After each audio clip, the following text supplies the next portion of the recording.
লা ইলাহা ইল্লাল্লাহ।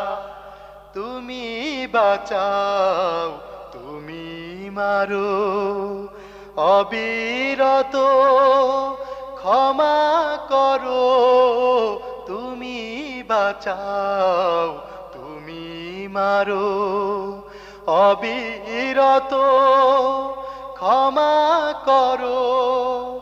ধরার যে জন তাকে ধরো ধরার যে জন তাকে ধরো তোমার মুঠোয় সবই আল্লাহ।